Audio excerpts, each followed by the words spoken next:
नमस्कार. आपण पाहतात थेट वार्ता. आजचा विषय आहे 20 मार्च महार क्रांती दिन आणि फ्रेंच राज्यक्रांती. समानतेसाठीचा संघर्ष.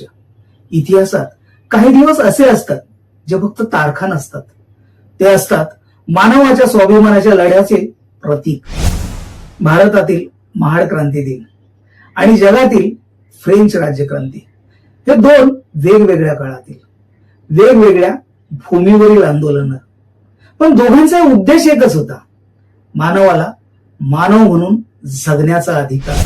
सन 1789 मध्ये फ्रान्समध्ये सुरू झालेली फ्रेंच राज्यक्रांती ही जगातील सर्वात प्रभावशाली क्रांतीपैकी एक मानली जाते. त्या काळात फ्रान्समध्ये समाज 3 वर्गामध्ये विभागला गेला होता: धर्मगुरू, सरदार, सामान्य जनता. पण आश्चर्याची गोष्ट म्हणजे सर्व कर, सर्व अन्याय, सर्व त्रास सामान्य जनतेलाच सहन करावा लागत होता. या अन्यायाविरोधात लोक रस्त्यावर उतरले. त्यातून जन्म झाला एका महान घोषणेचा: लिबर्टी, इक्वॅलिटी, फ्रॅटर्निटी, अर्थात स्वातंत्र्य, समता आणि बंधुता.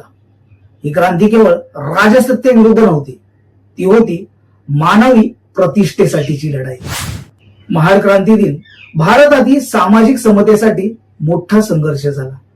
20 मार्च 1927 या दिवशी महाड, रायगड येथे B.R. आंबेडकर यांच्या नेतृत्वाखाली हजारो लोकांनी चवदार तळ्याचे पाणी पिण्याचा अधिकार मिळवण्यासाठी सत्याग्रह केला.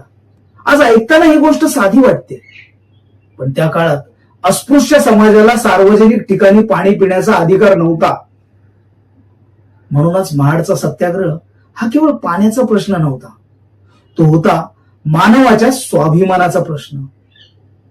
महाडच्या भूमीतून समानतेची ज्योत पेटली.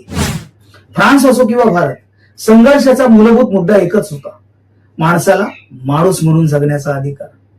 फ्रेंच क्रांतीने दिले स्वातंत्र्य, समानता, बंधुता आणि महाडच्या आंदोलनाने सांगितले मानवतेपेक्षा मोठा कोणताही धर्म नाही. अन्यायाच्या अंधारात जेव्हा आवाज उठतो, अन्यायाच्या अंधारात जेव्हा आवाज उठतो, तेव्हा इतिहास नवा मार्ग शोधतो. महाड असो की फ्रान्सची क्रांती, महाड असो की फ्रान्सची क्रांती, माणूस पण जिंकते, अन्याय हरतो. माणूस पण जिंकते, अन्याय हरतो.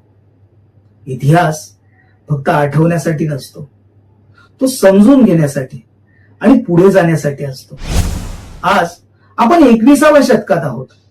तंत्रज्ञान प्रगत झाले आहे, पण प्रश्न अजूनही तोच आहे: आपण खरंच समतेच्या विचाराने जगतो का?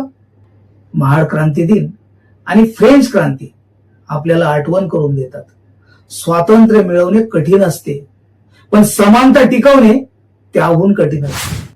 20 मार्च हा दिवस फक्त इतिहासाचा भाग नाही, तो आहे मानवाच्या स्वाभिमानाचा आणि समानतेच्या लढ्याचं प्रतीक. महाड चवदार तळ्यापासून फ्रान्सच्या बॅस्टिल किल्ल्यापर्यंत एकच संदेश घुमत राहतो: माणूस हा माणूस असतो. धन्यवाद. आपण पाहत होता थेट वार्ता.